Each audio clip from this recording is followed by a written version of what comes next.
it show stays on because of you. We've been dancing with the devil way too long. I know it's fun, but get ready to pay your dues. Oh God, come back home. This crazy world is filled with liars and abusers. We need you now before we're too far gone. I hope one day they finally see the truth. God, we need you now. Well, good evening, patriots and freedom fighters throughout Saskatchewan, across the country, and around the world, the few that there are. How are we all doing? Do me a favor, share this out. I I put up a post yesterday. I was bitching about being shadow banned on Facebook because it's terrible. A couple of people took it personally for some reason. I'm not sure why.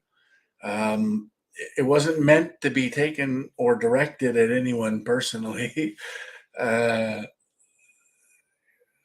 So again, I'm not sure how people could take it personally. I was just complaining about being shadow banned so badly on Facebook. So do me a favor, share this out.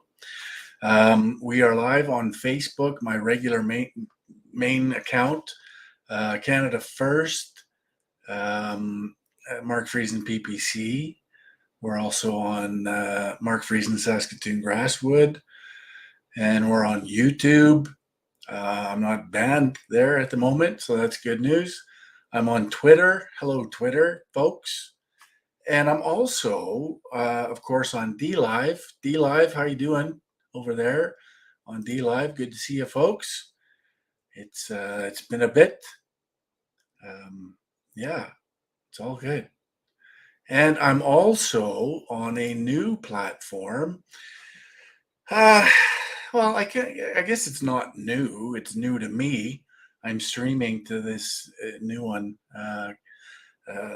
Norbert and Odessa's platform, liberty.com.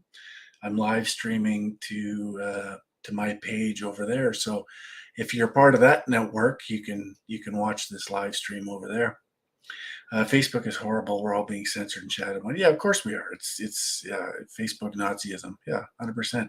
It's way worse. And I know a lot of people complain about Twitter, but I've only ever in the history of my Twitter account, I've only ever been banned for 7 hours, and that was a few weeks ago. And can't even remember what it was for. Probably putting up Ukrainian Nazi flags or something. Denouncing Nazism apparently is a bad thing when you add a Ukrainian flag to it. You can't do that on Twitter, I guess. But yeah, I mean, I've only ever been banned on Twitter for 7 hours in the history of my Twitter account, compared to Facebook, which is like this revolving door that I'm continually being pushed through. First, like, should be good. Maryland Cortu. I don't know what you mean. First like should be good. Just got back again from 3D band this time. Oh yeah. Well, it happens to all of us. So it's nice to be back. We were on this crazy tour that took us to 9 cities in Saskatchewan. Myself and Laura Lynn, Tyler Thompson, and then Sean Taylor joined us as we embarked on a Northern Ontario tour that started in Winnipeg. Somewhere between 350 and 400 people in Winnipeg. The rest of them were smaller, average somewhere around 100 to 150 in the venues through Northern Ontario.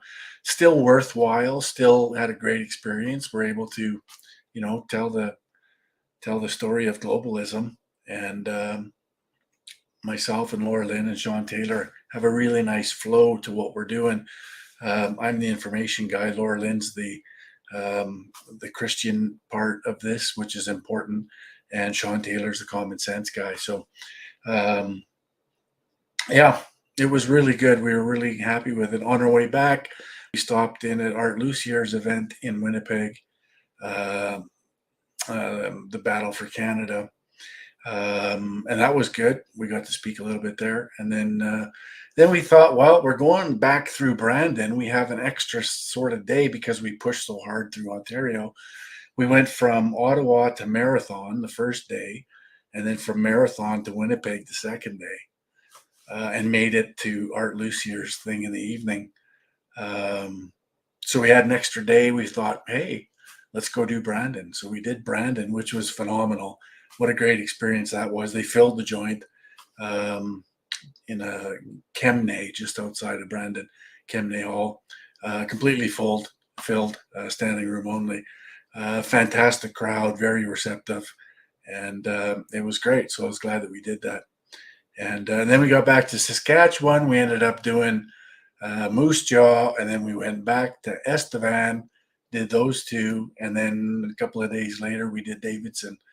So I think all told, we did 17, 18, 19, 20, 21, 22, 23, 24, I think, altogether in about 28 days. So nice to be back. Nice to be at home, reacquainted with my wife and my life and my business, because that all suffers, of course, when you're away for as long as we were. But yeah, so yeah, mission accomplished. I loved it. This thing that we have going, myself and Laura Lynn and Sean Taylor, really, really works. And, we all bring a little something different to the table. So great responses. And, it's information is so important in this information war that we're in this war for civilization, Western civilization. Information is king. So it was good to get out and do what we did. Going to take a little break now, and then we're going to do Alberta and BC, and maybe even get up to the Yukon in September. So, and that'll be myself, Laura Lynn, Sean Taylor, and maybe even Salim Mansur. We'll see if we can work that in somehow as well. I'd love to have Salim join us. Speaking of Salim, he's going to be with us tonight in about 20 minutes. But there's a few things that we need to talk about before we get into what me and Salim are going to talk about tonight. And the Sioux was disappointing as far as you know what? I didn't find it disappointing at all. It is what it is. You could look at things. If I look at things comparatively, and what I saw, obviously in Saskatchewan, the full house everywhere we went, standing room only. Really, a lot of folks waking up in this province. Comparatively to Northern Ontario, yeah, not as much, not as many people, but what are you going to do? It is what it is. I think the level of apathy is greater in Northern Ontario simply because it's them against Toronto, and there's 10 million people in Toronto. Toronto rules the roost in that province, so it's hard to get people inspired to get active and to come together. It really is. It's tough in a province like that. Saskatchewan is much easier because we're still this 50-50 split, rural to urban. So Davidson was great. Davidson was really good. There's a little bit of controversy before it happened, but you can't pay much attention to the internet trolls when you're putting on an event. You really got to ignore the few voices in internet land where they whatever, do what they do. You really have to ignore them and just power on and power through, and it was fine. We didn't even get any protesters there, which I was sort of hoping we would, because I always like to include them in the information as well. So yeah, but it all turned out good. Decent turnout. So yeah, all was good. Yeah, so all told, I won't set foot in Toronto live 30 minutes away. Yeah, I don't blame you. However, we are also planning a Southern Ontario tour in October. Somebody referred to it as the Golden Horseshoe. So I guess we'll do that as well. That should be very interesting. Um, if we can have decent effect and good attendance in a tour through Southern Ontario, then obviously it'd be well worth it because it needs a lot of help. So no one is listening out here, not many that I can have a conversation with. They just don't want to wake up.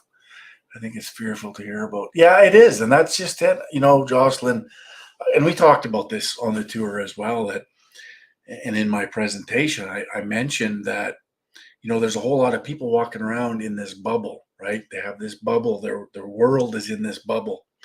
And inside that bubble, they're still paying the mortgage. They're still paying the rent. They're still putting food on the table. They're still getting little Johnny and Susie to hockey and soccer. And so they don't want their world turned upside down. They don't want somebody like Mark Friesen to come along and pop their little bubble. They like the ignorance. Ignorance is bliss. This is how people operate.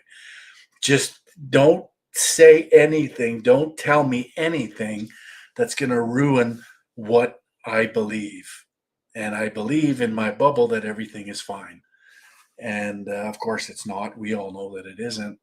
But that's where we're at. And unfortunately, for those people, they're either going to listen to people like myself, and they're going to wake up and they're going to prepare and they're going to come together, or reality and consequences are going to do it for them. And they'll be left in shock. They'll be left in a state of fear and anxiety and depression because they didn't listen to people who were warning them to prepare themselves for what's coming. And, again, ignorance is bliss until it isn't. And then, at some point, uh, reality's gonna pop that and burst that bubble anyway. So, it is what it is. All we can do is try, and we're seeing that our hard work and the fruits of our labor coming together in a province such as Saskatchewan and even Alberta. Through the pandemic, we did these town halls in farmers' shops. We did it in horse corrals. We did it in a slaughterhouse just close to Westlock, Alberta. And we can see the value in what we achieved even through that time where the crowds were considerably smaller. But there is a lot of value in what we've done to this point and the education in this province. I mean, you can see it. We saw it when the convoy was moving to Ottawa, and Scott Moe, he was the first provincial leader to announce lifting the mandates and restrictions. That was because not necessarily the convoy, although it played a role.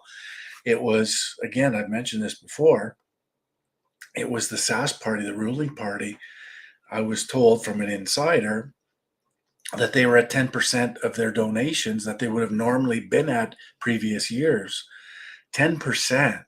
That forced Scott Moe into action to announce the lifting of mandates and restrictions because rural Saskatchewan, their base, said enough's enough, Scott Moe, and forced him. And then what happened? The next day, Jason Kenney in Alberta announces the same thing, except he moved up his dates because he has to be better than Scott Moe. And then the rest of the country, the dominoes fell, right? So we're this neat little province in Saskatchewan where, people are paying attention. And this is one of the things I want to talk about tonight. So we just got out of a Zoom meeting. It was a national meeting of some people to do with farms and farming and farmers. In response to what's happening in the Netherlands. And so, a lot of the thought was that we have to support the Netherlands and the Dutch in their plight.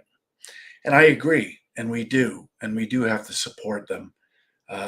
in any way that we can. However, we also have to understand that the same plight that they're going through, the destruction of their livelihood, is coming here. Trudeau's already laid tracks, referring to our farmers as the dirtiest farmers on the planet. Those were his words. It's coming. This 30% reduction in nitrogen usage will decimate the farms in this country.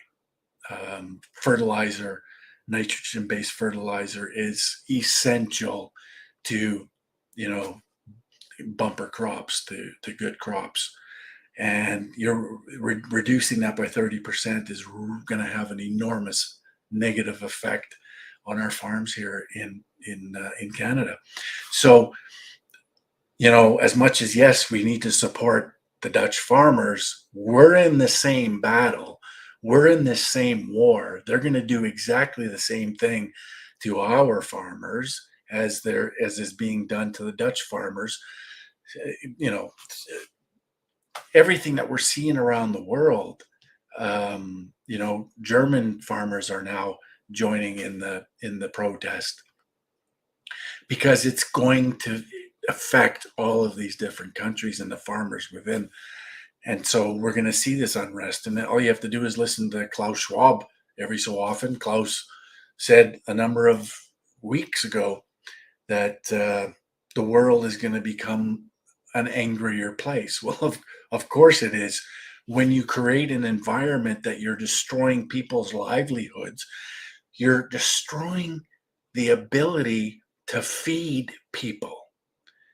They talk about all of these things that are affecting, third world, second world countries. What do you think you're doing when you're handcuffing farmers, the breadbasket of the world, with these ridiculous climate change actions like the reduction of nitrogen usage? This whole climate change thing is a big farce. It's based on CO2, right? CO2 is the enemy. CO2 is a fundamental building block of all life on Earth. And without it, in fact, I just watched a video today. It's on Twitter. I don't know. I shared it on Twitter, where Trudeau was educating some children, and some adults were there, and how the forest works, and how trees works, and how photosynthesis, the process of trees and vegetation and plants using CO2 to then expel oxygen so we can live, humans can survive on this planet,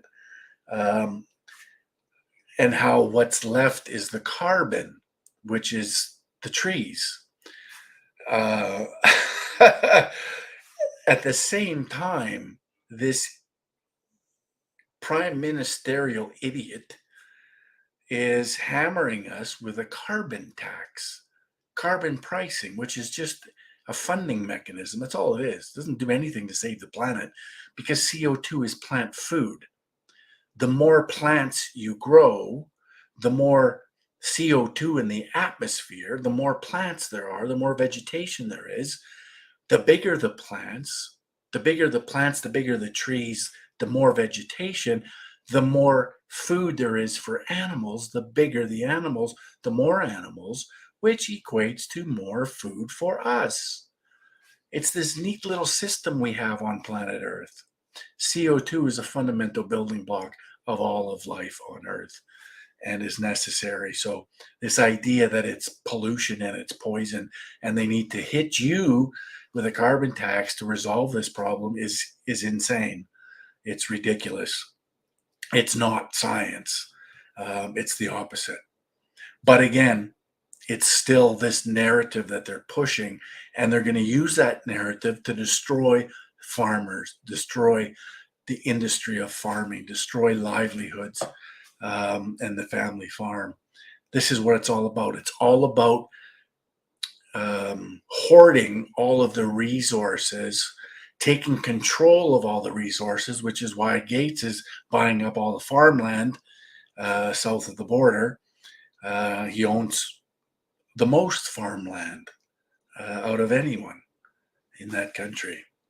That's why, because they're hoarding all of the resources. They want to hoard, and Canada happens to be a country that has a whole lot of resources, a whole lot of energy in oil and gas, a whole lot of food in farming, a whole lot of food in ranching, a whole lot of fertilizer in potash, a whole lot of mining, gold and uranium and all these other minerals. We have trees. We have all the resources that the world wants and needs, which is why we are a target, which is why we had this meeting today of a bunch of farmers across the country with some of the freedom fighters mixed in, because all of the freedom groups now were asking that they unite to support the Dutch and their plight, but also to support the plight that our farmers here in Canada are going to be exposed to here shortly. So we're looking at, and I wasn't able to spend the whole time there. I had to leave early. So I'm not sure where it fell, but there's going to be a flyer coming out that we're going to promote some action on the 23rd. And so we're hoping that farmers in Saskatchewan, Alberta, Manitoba can come together on the 23rd. And local organizers, you guys have to figure this out, where you're going to meet, where you're going to slow roll. We want to see an abundance of tractors, what have you, farm equipment, converging somewhere. So I'm going to leave that under the hat for now, but anyone in Saskatchewan that wants to support this, that wants to be part of it, you can contact me at info@ffcs.info. For us, it's a little bit of a preemptive action. And I think it's important that we do that before they come out with this 30% reduction of nitrogen usage.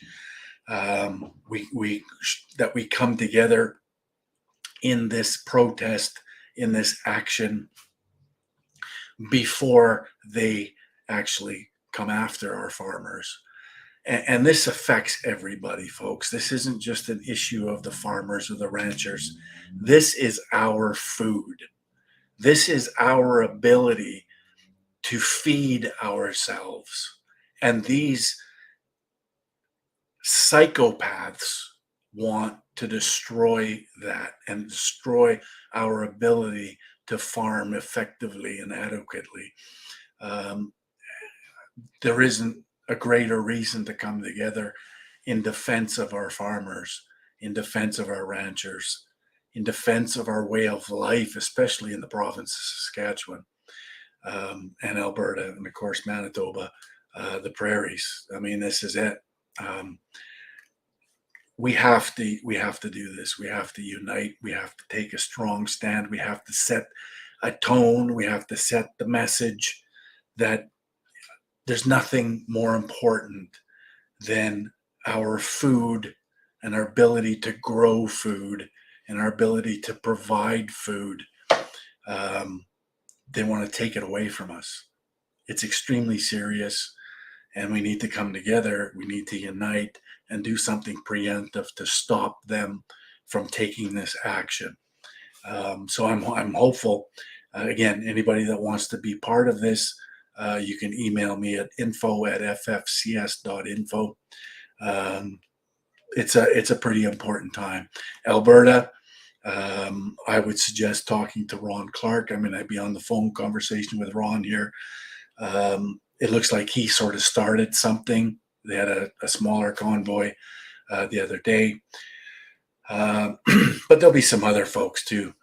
Come together, province by province, take a certain action, get it on film, get your Netherlands flags, your Canadian flags, whatever it is, and let's make a scene, and let's stand for our food. and stand for farmers and stand for ranchers. Hashtags are all in those. Yes, we have to, Kelly Lloyd. We absolutely have to. Kelly Lloyd says we must protest for the sake of our children. We have to. We have no choice, you guys. This is insane. What we're being asked to endure, what we're being asked to accept, we simply can't accept. We can't. And we have to make sure that our provincial leaders are defending our ability to provide a livelihood for our families. We have to ensure that our premiers are defending our way of life, defending our economy. We have to do this and do it provincially, because your provincial premiers, your provincial governments have a lot of power that they need to exercise finally. And if they're not willing to do that, then we need to fire them and get somebody in that will. We're under attack. The globalist agenda, sustainable development agenda is here.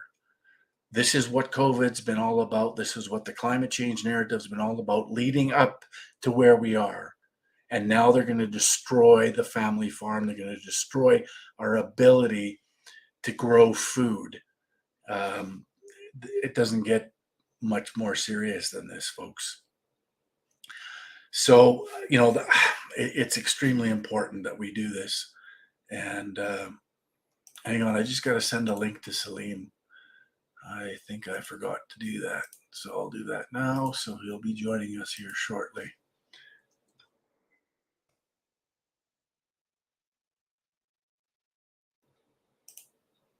All right, there we go. So yeah, so Salim should be here shortly. So that's we are where we're at. It's unavoidable. They've taken us on this path. So the 23rd is sort of the date we're looking at. Stay tuned for a flyer. Somebody's going to put out a flyer. Where I stressed in this meeting that the messaging has to be very clear. It has to be about the farmers. It has to be about their ability to grow food, and our ability to distribute it, our ability to transport it. All of these things are going to be under attack. We're no different. We're no different. We're not going to escape this. They may slow roll it a little bit, implementing all of these things to keep us hypnotized, rather than what the Dutch government has done to the Dutch people, which is basically hit them with a hammer. But it's coming. So we have to do this. We have to take a preemptive approach and set the tone, set the message that our provincial governments better be standing in defense of our livelihood, especially in the prairie provinces where, farming is a huge part of our economic viability. And it needs to happen. And we have to make sure that our premiers are going to defend our interests at every turn and be able to tell Ottawa to beat it and protect the farming industry. Hey, Karen, good to see you too. How do we ever get to this place? Our government's uniting against the people of the world trying to get rid of us. Yes, it's exactly how we got to this place, through the UN agenda, Sustainable Development Agenda. This is how we got to this place. And this is what our whole speaking tour through Saskatchewan and Northern Ontario was all about. It's all about that agenda. So just so we're clear, all of this attack on farms is about control, because all of the agenda, the Sustainable Development Agenda, is about hyper centralization of control of resources, of controlling all aspects of everyone's life from an unelected, unaccountable foreign position, i.e. the World Economic Forum, the UN. That's what this is all about. And one thing I have to show you guys that you may not have seen for whatever reason is is how we got into this mess. And one of the ways we got into this mess was through the Conservatives, the Conservative Party of Canada, and Stephen Harper. So I'm going to play you a little clip here of Stephen Harper. It's not very long, but it's very important, and it's indicative of how committed our governments, successive governments, have been to this agenda. Keep in mind, when we're talking about the World Economic Forum, we're talking about a group that was created by the same people that created the Sustainable Development Agenda, the Club of Rome. They created the World Economic Forum. They tapped Klaus Schwab to lead that organization in 1971 to support the development and implementation of Sustainable Development Agenda. That's where it started. So the World Economic Forum is secondary to the priority, which is the Sustainable Development Agenda, the Sustainable Development Goals. So I'm going to play you this clip of Stephen Harper speaking at the World Economic Forum directly to Klaus Schwab.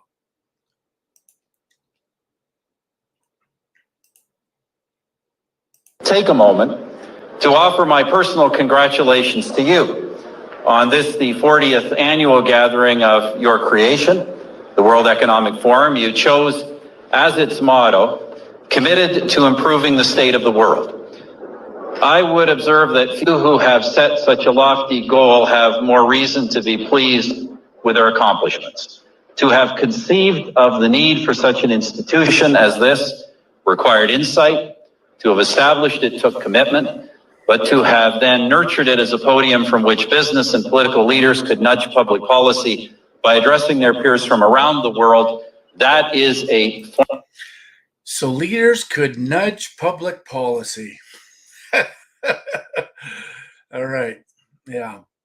We're seeing a whole lot of nudging being done after Stephen Harper signed the UN Sustainable Development Agenda, Agenda 2030, the SDGs, September 27th, 2015, when 1 month later, Trudeau was elected, referred to our nation as the first post-national state and a country that has no core identity, referring not to Canadians, referring not to or informing not Canadians, but talking and speaking to his handlers, the UN, the World Economic Forum, and telling them in those words that they are fully committed to implement what Stephen Harper finished signing 1 month before the election of Justin Trudeau. And if you look at all of the bills, you look at all of the OICs, the Orders in Council, and if you look at all of the bureaucratic policy that's been implemented since Trudeau was elected, you will see all of it is in compliance with sustainable development. All of it. So I'll let Stephen carry on. Formidable achievement, and Professor, this gathering salutes you.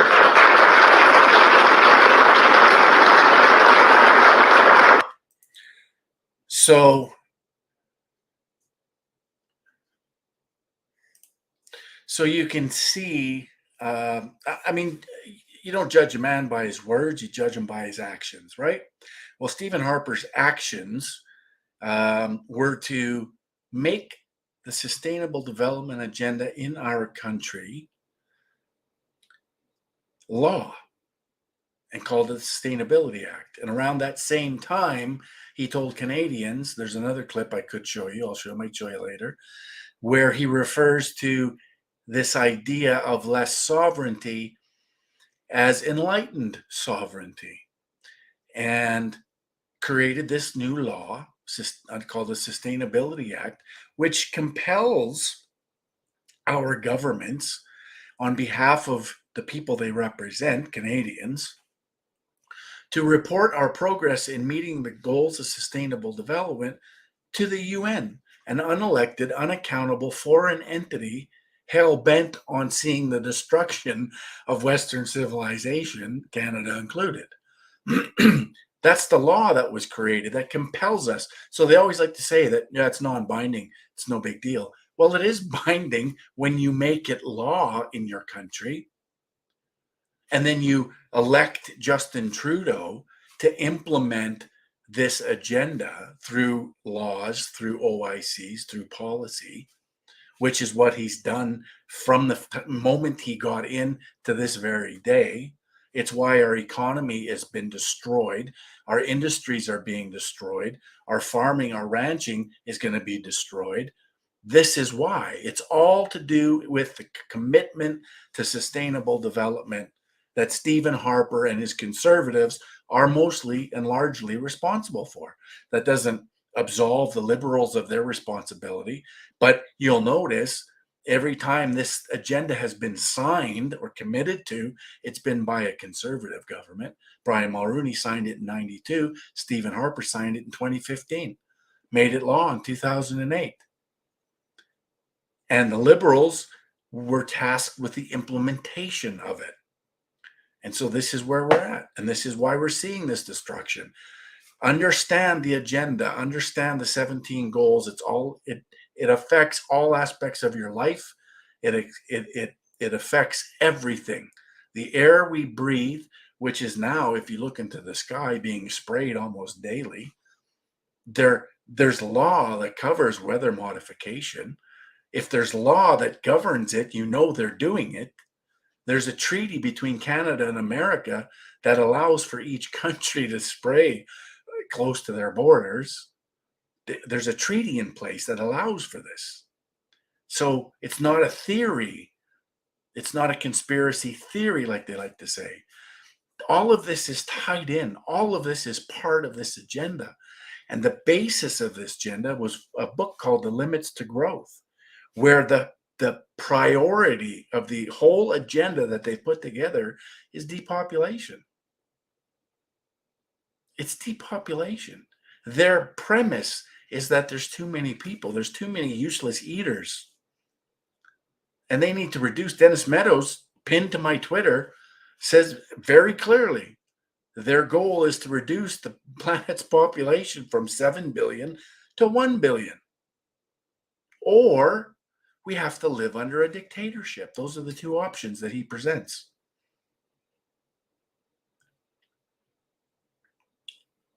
Imagine 7 billion to 1 billion. Imagine having that mindset. What are you going to do to reduce the population so dramatically in a special way, according to Dennis Meadows? In a way that's equal, that we all can share in the experience. It's insane. I encourage you all to watch it. It's pinned to my Twitter account. How do you do that? Well, you do it through abortion. You do it through the trans movement. You do it through LGBTQ supremacy. You do it through euthanasia. You do it through virus, a manipulated, manufactured virus. You do it through a jab that everyone has to take, that it's mandatory and it's killing people. The proof is in. Every vaccine before this one, I'll probably get banned from YouTube or from, well, maybe YouTube and probably Facebook for this. But whatever. The stats are in. They can't avoid it. It is what it is. So there's all these special ways that they're able to do this. Anyways, I can't take up any more time. I got Salim Mansur backstage waiting for me to bring him in. And we're going to talk a little bit more about globalism and a little different perspective on things. There's my good friend Salim Mansur. Hi, Salim. Good evening, Mark. Nice to see you. Yes, nice to see you too. It's been a little while. It's been a little while, yes, for both of us. But you have been very busy, and Yes. you've been on the road and meeting people. So tell me, just tell me, share with me, how is the reception? How is the reaction of people, the response of the people? Well, to what you know you're what, talking? Salim, it's a lot of the reason why I continue to do it and why we continue to make plans to do it more. the response has been phenomenal, even through Northern Ontario. The people that showed up, of course, the crowds were smaller, but we're also dealing with a completely different demographic. So, but at the end of every one of these events that we did, people would come to us a lot of times in tears, thanking us for what we're doing and the message that we're spreading, and the information that we're sharing. It's in a lot of cases it's overwhelming for people, especially if they haven't really been paying attention. It's a lot to take in, but when you add in Laura Lynn and her faith and the message of faith and God and reintroducing God back into politics, it gives people hope. And then Sean Taylor would finish with a boatload of common sense and a little bit of humor, and the response was really good. It inspires us to continue on with it. Well, that's most encouraging to hear. I believe Maxime will be hitting the road again. I met him about 2 weeks ago in Toronto, maybe more than 2 weeks ago. I mean, time is now dilating. That was in the middle of June. We are now in the middle of July, so a month ago. Yeah. And then I came back home and I myself fell ill, but I spent some time with Maxime, and he was telling me about his maritime trip. And I don't know whether now he's coming into Ontario or he's heading west, but the word is out that he's coming. And he was also very enthusiastic about everything. Maxime was in Toronto as I went to Toronto to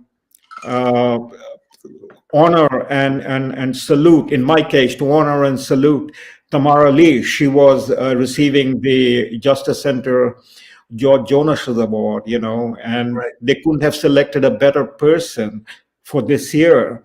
So she is in so many different ways now.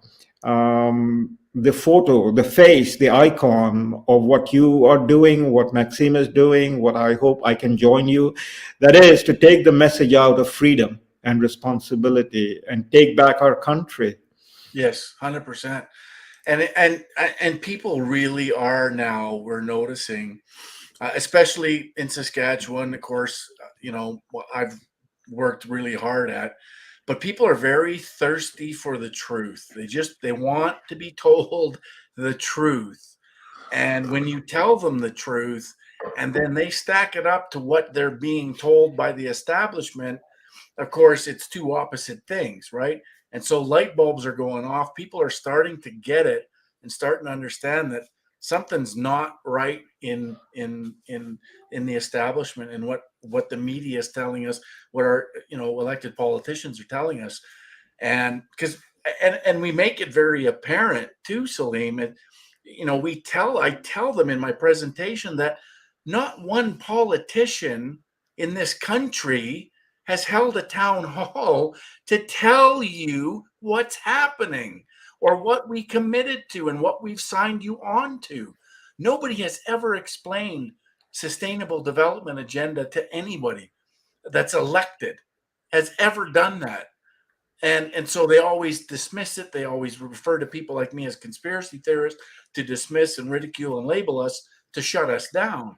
But now it's like people are actually listening because they know something is very wrong and something needs to change. So yeah, and we are moving at a very fast pace, and it is going to gather even more speed. The momentum is going to increase. I mean, the last time you and I spoke on a Friday evening was maybe more than a month ago, 6-7 weeks ago. I don't remember the date. But since then, things have moved very, very rapidly. Things may not be moving as rapidly inside Canada, and that's a conversation in itself. Why not? That is people like you. I think it's going to start. Yeah, that's what I meant. People like you and Laura Lynn and Sean Taylor and Maxime doing his share of it. going out and speaking with people in those town hall and people coming together in those little numbers. I mean, we have to put it in proportion, what you can reach, and you're reaching, and and hopefully they will magnify and amplify Right. the discussion around the dinner table with their children and their grandparents and the neighbors. Yes. That's we Well, hope. and so one of the things that we talked about in these events too was this idea of communities, and rural folks really have a way of doing this, bringing Yes. community together and communicating and sharing information with each Yes. other more so than urbanites. It's not going to be Oh, urbanites that save this country. It's going yeah. to be the rural folk that bring communities together. And even in that, the bonus is that if we don't resolve this necessarily politically, and the system does crash, and we're still building this network, we're still building these communities.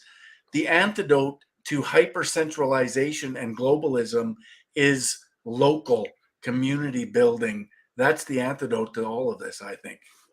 Oh yes, absolutely. And the what I was meaning by gathering speed and the discussion, within Canada, why it is not gathering as much speed as, for instance, what we are witnessing, to the extent Right. that we are in Europe. The dominoes have started falling, and it's going to fall even faster. It's just begun, and hopefully we can talk about it. And in America too. I mean, the November election is just around the corner now, and it is going to gather huge momentum. It is gathering momentum. There are big important signs that we can talk about. The decision of the Supreme Court in America that came down, very, very significant, and what's happening. So in effect, the globalist agenda, which is, again, basically, ironically, but again, I was listening to you from the backstage. You were pointing out some historical connections. The globalist agenda is a Western agenda. Yes. The globalist agenda did not come from Vietnam. It did not come from Sri Lanka. It did not come from South Africa or India. Even it did not come from China. So we are sitting in the heart of the globalist agenda. Canada, by the way, is right at the top. It is the laboratory of the globalist agenda. The person referred to as the father of sustainable development is a Canadian by the name of Maurice Strong, right? An avowed socialist and sympathetic to communism. Well, he's Trudeau's right-hand man. He is buried in Beijing. His body was not brought back to Canada, In fact, for the last 10, 12 years of his life, he was living in hideout from the world in Beijing. So this is the Western agenda, and Canada is right at the top of it, and the crash is going to come. And when it comes, it'll come very speedily. And that's the question is, do Canadians wake up sufficiently to absorb the crash, or will the crash land upon their head, and then they not only panic, they start exactly what the elite want, start fighting amongst ourselves. Yes. 100%. You see? 100%. So, this is why what we're doing, Salim, is so important, because we're planting seeds, and we may not be able to burst the bubbles that the majority of people find themselves in and want to be in, this ignorance is bliss idea, but we're planting seeds. So when it comes to their doorstep and it affects them and their bubble is burst, they'll at least, maybe the light bulb will send them in the right direction, so they understand that, yes, what Mark Friesen and Salim Mansur and Laura Lynn and these other people were talking about, here it is. This is what they were talking about. That's right. And we have been talking about, by the way, this is simply historical facts. We don't have the bullhorn. In my case, I've been talking about this from 1990s. And been totally isolated, you know. I mean, my big topic issue was multiculturalism. Well, the American people are waking up with critical race theory, which is multiculturalism, you know. And the mama bears are coming out to defend the children. I mean, this is it. So Canadian mama bears have to come out and defend their children and defend their culture. So the attack was on culture, but because our lifestyle in the West, that is Western Europe and of course Canada, we are a G7 country, whether we deserve it or not, we were made a G7 country. And of course, we are sitting on top of the greatest power in world civilization, United States. And that is a subject that desperately needs to be examined. Yes. You know, because it is the crash of the United States that is going to liberate mankind. This is the sad thing, because what has happened over the last 75, 80 years, you know. I'm holding in my hand, I picked it, you know, you telephoned me and I was on the road. So I got off and I went into a bus shelter so I could speak to you with the traffic, you know, downtown London. Okay. I had gone to this one particular store in London that gets all the international magazine, and the magazine I went to get is this one. Oh yeah. Harper magazine. This is the current issue. The American century is over. You know, the American century is over. Harper is running the cover story in the June issue. It is a monthly magazine. Harper is one of the oldest American magazine that goes back to before the Civil War in the 19th century, and was highly respected magazine. It has gone down like everything else, education and so on and so forth. I was introduced to this magazine in my first year in America, that is in Canada in 1974, by an American professor, and he told me that I should read it regularly. And I read it right until climate change, when Harper started promoting global warming and Al Gore, and I said, enough, I don't have to listen to this nonsense. So today I went to pick it up just to, you know, go through it. It is the most important subject, and I hope we can spin around, spend a few evenings, few Fridays, and come back to it. Because at the heart of the matter, Mark, and you can come back, you know, you have your questions, I know, but at the heart of the matter, the awakening of the people is to a very simple thing, Mark. And that simple thing is, suddenly you realize, that is whoever you're speaking to, they realize we have been lied to. Yes. Lied to. We have been lied to for the last 100 years. Yep. It is, again, the lies did not come from somewhere. Again, I go back to it, from Cambodia or from Sri Lanka, which has basically collapsed. It was manufactured right here, and people were given Nobel Prize for that. People, you know, became big shots for that, you know, and so on and so forth. And we gobbled those lies.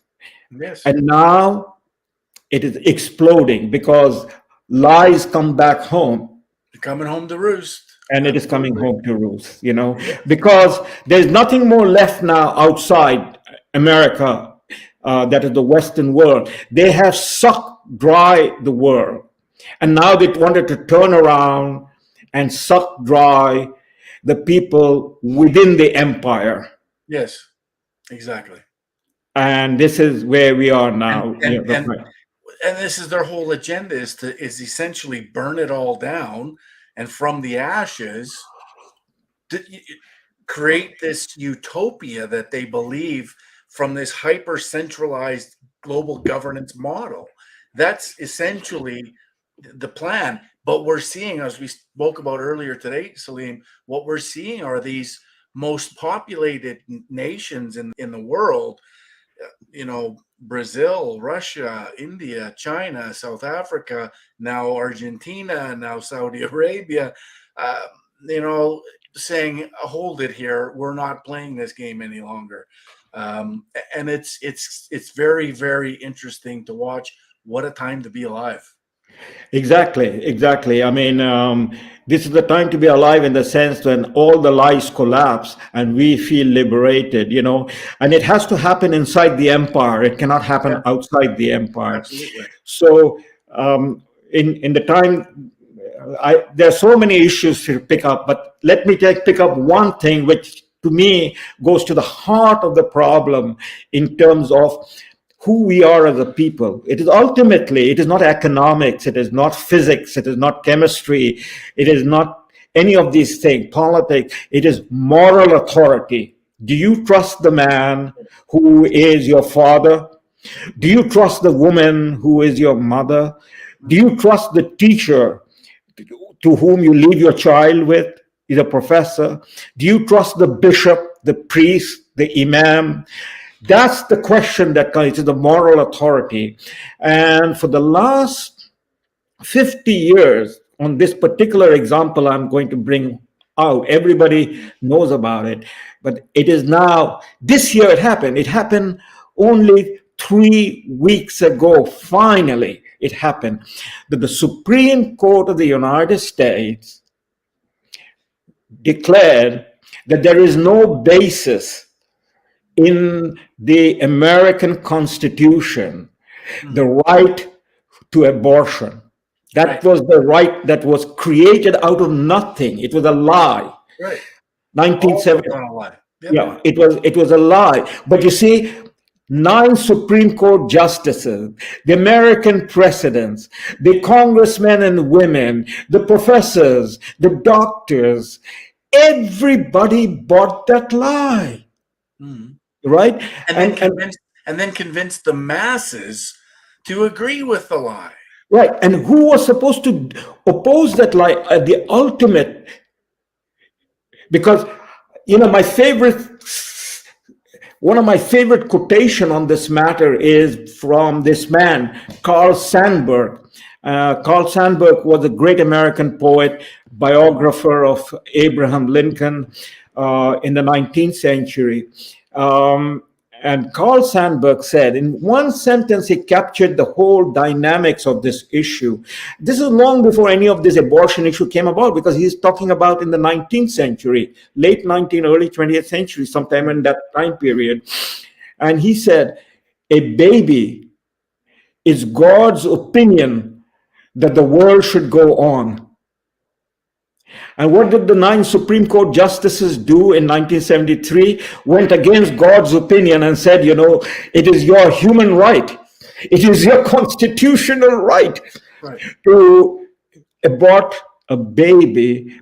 And nobody can stop you from that because that's your right. And 63 million American babies, black and white and yellow. The largest one proportionately were blacks, but 63 million American babies were murdered. This abortion is murder, and women participated in it because you can see them running around now, these left-wing women, these secular women, these radical women running around, and now they're threatening the justices of the Supreme Court and Biden and Attorney General and the governors. They're not providing the protection, So what has happened by buying into the law, they have become themselves devil's children, and this one example explains what has happened over the last 50 years. We can talk endlessly about climate change, Al Gore and his BS, Stephen Harper, but all of them. And in Canada, we are now the only country in the world that has no law protecting the baby in the safe. In fact, we've emboldened them by allowing sex-selective abortion. Just everything till the last minute, till late term, and there is no questioning of. You cannot question it. I mean, when the Supreme Court justices came down with that decision, the Prime Minister of Canada went immediately on the air and said, we will protect abortion so that the women in America can be safe to come to Canada.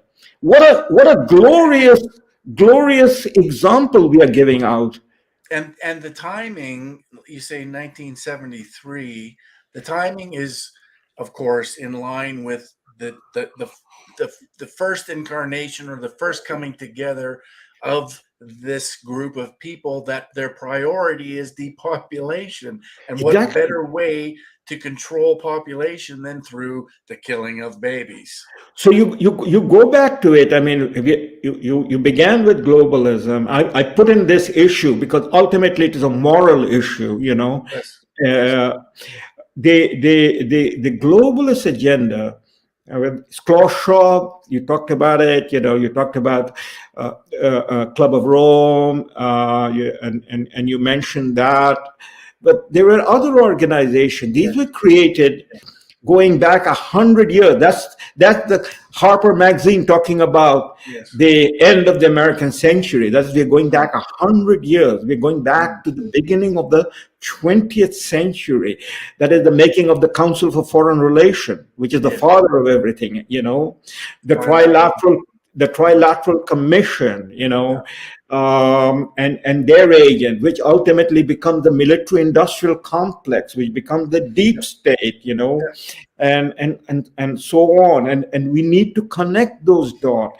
And in Canada, I made I don't know if you saw my podcast from about 2 weeks ago. Canada is a vassal state. The realization, ultimately, that we have never been an independent country. No. It is a phony, fake argument. Our country, our constitution is actually a handcuff on the people. And that's why we have prime ministers like the present one, or Harper, or just about all. The exceptional prime ministers, if you go back and look at their lives and examine it, and that's why history is so important. The exceptional prime ministers, I would mention basically two are exception.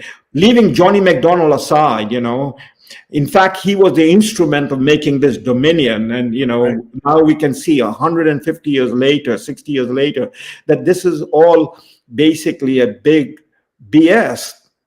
But the two exceptional prime ministers, the first one was Wilfrid Laurier, and the next one was John Diefenbaker. And both of them tried to basically give a Canadian identity to Canada. Laurier spoke about being a Canadian first and last, and he was a French Canadian, and he was removed, or he was defeated by English Canada on the eve of World War I, as it was leading up to it. And now if you go back and examine why, it is because English Canada was going to go to war. It had already gone to war in Africa, the Boer War, saluting the kings and queens of England. When they say, let's go, we were ready. The Canadian, the rest, the English-speaking Canadians were ready to go. What interest did we have? What was the national interest? Nobody asked. The French said they won't go. So that was the first conscription crisis. And Laurier had to go, because Laurier was the French prime minister in Canada, and he would have argued about how we can go to this war if we are divided among ourselves. So he was removed. And the War Measures Act was passed, and we went to war. But Quebec did not go. The same thing happened in World War II. Quebec refused to go. Conscription crisis, and Canada, that is English Canada, went. So Laurier, the first prime minister who was really concerned in thinking about Canada as a unity, as a cohesive culture, and the second man was John Diefenbaker from your part of the world, from Saskatchewan. And you see, they got rid of him. They got rid of him as fast as they could, because he tried to give Canada a Bill of Rights. He tried to give a Canadian identity. He tried to speak about those issues. And then when after the war, the whole issue emerged about Soviet Union, communism, the Cold War, and Canada is in the middle of it.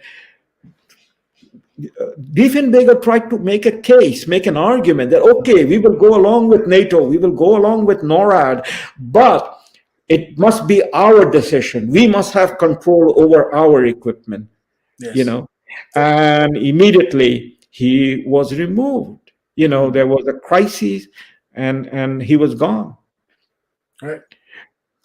So in the bigger picture, Salim, of what we're seeing today, we talked earlier today about, how the Ukraine war fits into this, and how, these countries are sort of siding with Russia because they see that this war was created. It wasn't something that just happened. It was created to exploit the consequences that this war creates. I think. And so expand on that a little bit. Yes. The first point that I would make is, since the end of the Cold War, which is, again, the same time period that we're going back to, which is the Earth Summit and, the whole issue of climate change that comes out of Rio in 1992. The Cold War ends in 1991. Soviet Union collapsed in 1991. So for the last 30 years, the Ukraine war started in February, the special operation that Putin launched on February 24th. But for the last 30 years, there has been endless wars. Yes. The question is, and this goes back to again, you said the larger framework. We can get into the Ukraine war itself, and we need to. We had talked about it before, but we can get into it in the little time that we have, and we can come back again. But the fact of the matter in the large picture is, we, Canadians and Americans and Europeans, particularly, French and British and Denmark and Danish and up north, we have been sleeping through these conflicts and wars because we were not affected by it. Right. No bomb was falling on Copenhagen. No bomb was falling on, London. No bomb was falling, We went through 2 world wars in the last century, but there was not one bomb that fell either in Newfoundland or in British Columbia, in New York or in California. We did not pay any price. In other words, we were living inside the belly of the beast. We, the people. The biblical image is Jonah inside the whale, right? Yep. Jonah inside the whale is the safest place to be if you're in the ocean, because no shark can get you. Right. So that's the metaphor. So we have been living inside. But for the last 30 years, Africa, Middle East, Southeast Asia have been living through warfare. We don't have to go back to 1980s and 1970s, the Vietnam War and so on. Just the last 30 years. And why have we been living through these warfare? It is to push the agenda of the globalists upon the people. Yeah. What is the agenda they have been pushing? That is to control them. Take the Middle East. The Middle East is Saudi Arabia. Good, bad, and ugly is decided. That's human side of it. But from what is given by nature or God, Middle East is one of the richest place in terms of, natural fossil fuel, petroleum. Saudi Arabia is the number 1 producer of fossil fuel in the world. And then all the other surrounding countries. So here it is. You control the oil from the last 35, 40 years, actually going back to next year will be 50 years, the Arab-Israeli War of 1973, when the West faced with oil embargo by the OPEC countries. And then the West turned around and challenged OPEC and took over through negotiation that, okay, you keep the supply going, but your oil will become the basis of international currency. And so that's the beginning of the petrodollar, that if any country wants to buy oil, which is all the countries in the world buy oil, and Middle East is the biggest supplier, that is, say, Japan. Now China has become the second largest economy in the world. China, they need oil. They don't have their own. So to buy oil, they'll have to get US dollars to buy oil. So they have to buy US dollar. US dollar becomes the reserve currency. So that was the partnership that was created between United States and Saudi Arabia, United States and Iran, and so on. Then Iran had its revolution and went away, but there's a history behind that. But for the moment, it is the mechanics I'm explaining. So you have this, and then at that time, Soviet Union is around. So the globalist agenda is not completely exposed because the Cold War is going on, and you need to keep alliances against the Soviet Union and keep people together so that they do not break ranks and they go away, that is countries. So that was another pressure, the Cold War. But then in 1991, Cold War ended.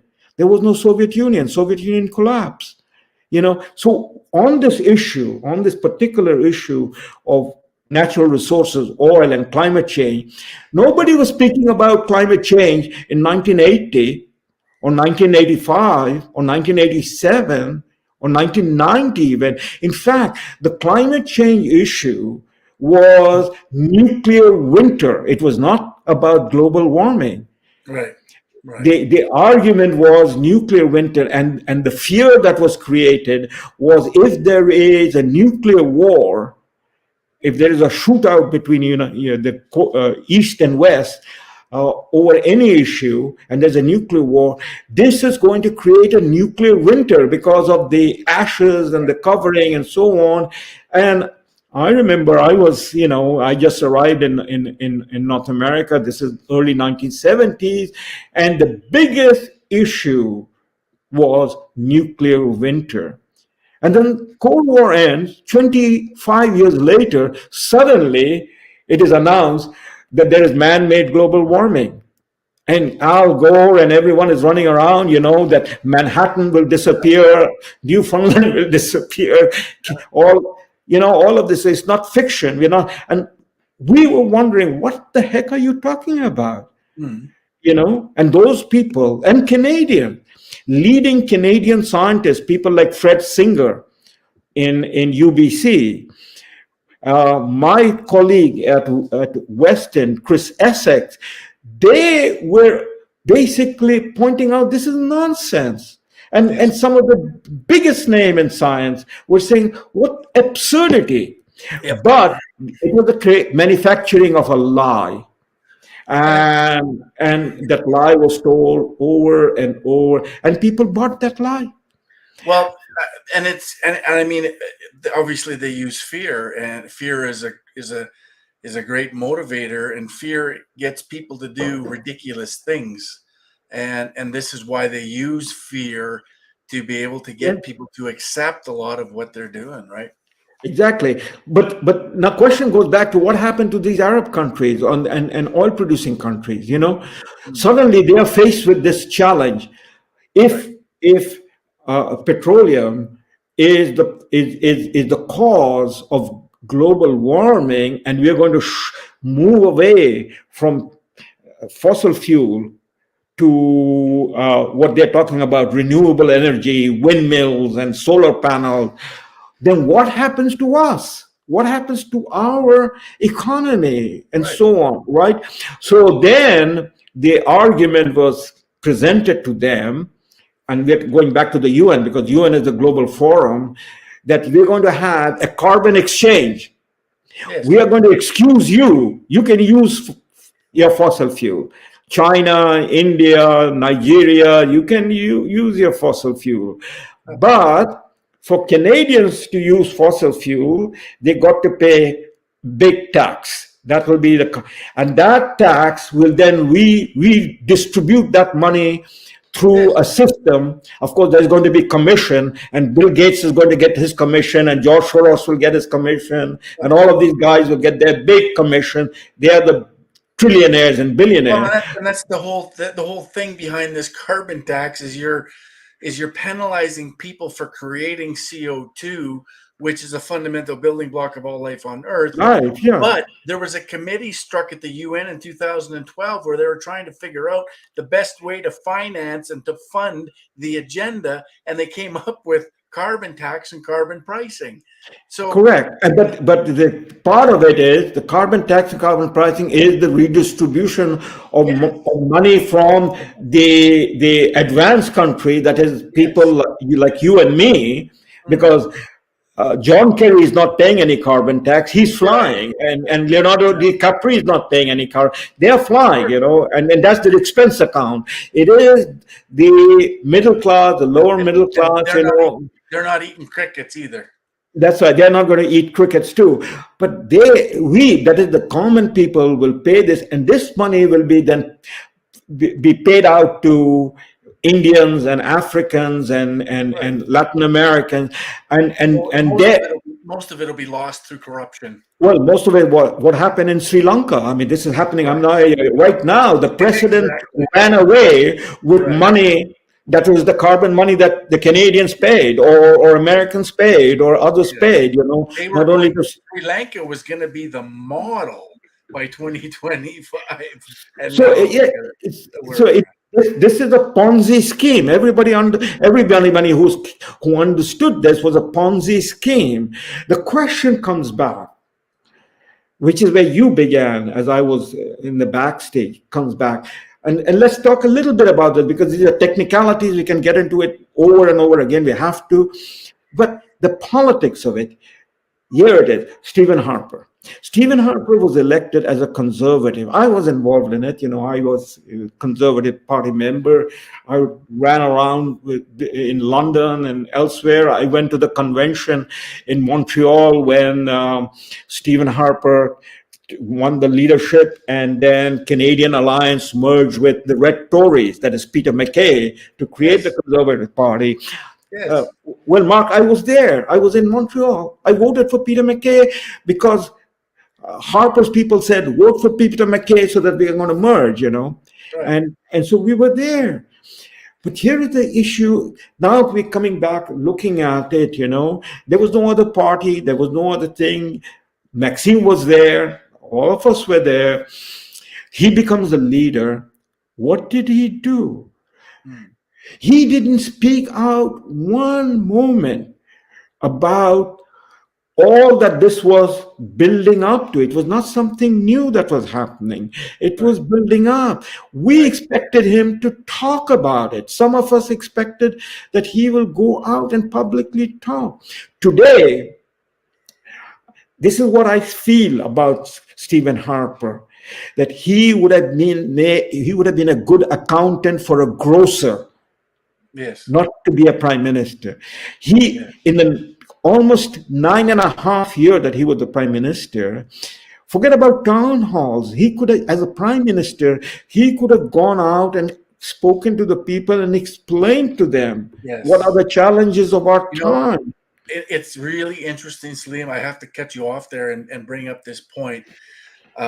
It's really interesting to see how conservative party supporters react to Harper's video that I played earlier in the show when we started, and how they make excuses for the man that, well, he didn't know what the World Economic Forum really was at the time. He really didn't understand, sustainable development, which is all hogwash. I believe he completely understood exactly what he was doing, and he did it, and he committed us to it, and he made laws regarding it.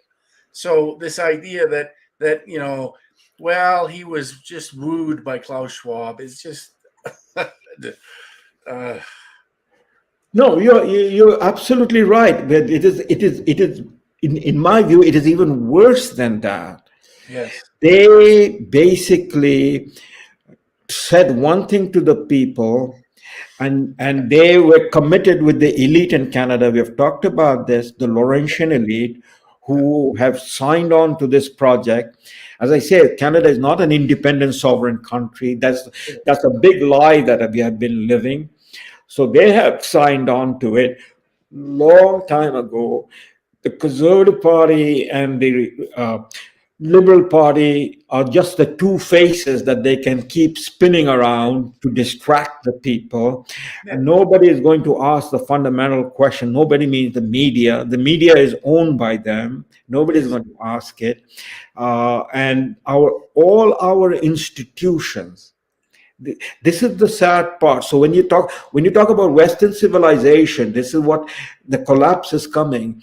The people who are responsible for the collapse, they're going to come out and say, we're going to save the Western civilization. The very people who have put the match, the fire, they are the ones who are burning down the Western civilization. They're going to stand up and say, oh, we're going to now protect it. You see, and the people are going to again go along with that.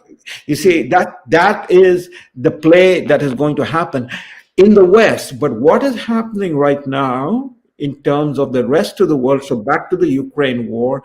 War had been going along from 1991. If you think about it, I can give you the date. The Rwanda crisis. There was a massacre, genocide in Rwanda.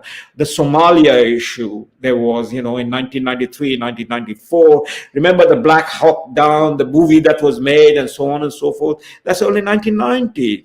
Then came the wars in the Balkans, the Bosnia war, the Croatian war, the Serbian war. There were wars in Southeast Asia, in Indonesia.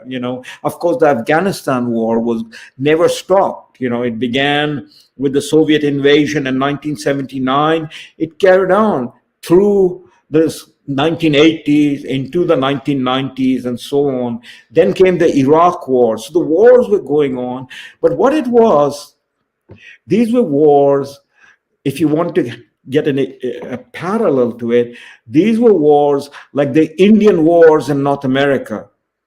Or the Mexican wars, and so, when I was a child growing up, I don't know whether you in Saskatoon had that, but I remember, going back to Calcutta in the 1960s, we would read Lone Ranger comics, Lone Ranger and Toto. Remember Lone Ranger? Mm. Well, these were the Indian wars, shooting the Indians, Indians are with the bow and arrows, and you got the guns and you can shoot them and destroy them and kill them. So these wars of 1990s with F-16 planes and F-35s and all of the radars and equipment, just blew up everybody. There was no fighting. If you look at the figures and the number, for say 1,000 Arabs killed, maybe, you would lose by accident one American soldier or one Canadian soldier, because that would have been, friendly fire or some other thing. Yeah. Right. So they became, that is the Western elite, the military industrial complex, the deep state became totally overconfident and overreach.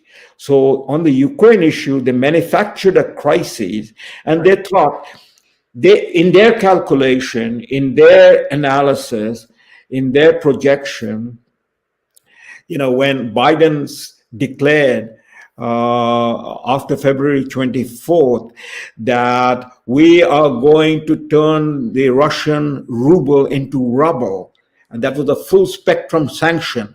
Every country in the world will have to follow that sanction. Everything. Russia was kicked out of the international banking system. Its money, its sovereign money account was seized and taken away. And of course, the full sanction of everything that Russia exports were going to be stopped and crushed. And so the idea was, by doing that, Russia will collapse. Right. The economy will collapse. There will be a regime change. Putin will be kicked out, and then they will take over, just as the Middle East has been taken over, just as other parts will take over. Who will take over? The oligarchs, the Western oligarchs will take over. Not the Canadian people, not the American people, it's the oligarchs, I mean, what sort of a Right. civilization do we have that the oligarchs, their personal wealth is 5 times, 6 times, 7 times the total GDP of an individual country? Yes. Yes. I mean, Elon Musk Well, I mean, bought when you look at BlackRock, you're talking about $15 trillion BlackRock, in wealth. Vanguard, so this is they would control it, but the whole thing backfired. It backfired on multiple levels. Number one, militarily, Russia is not Iraq. Right. Soviet Union has collapsed, but that doesn't mean that the capacity, the technology, the military know-how has disappeared. Right.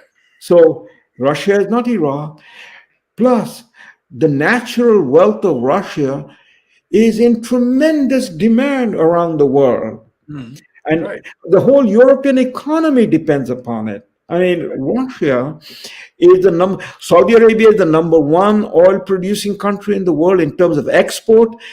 Russia is the second largest producer and exporter.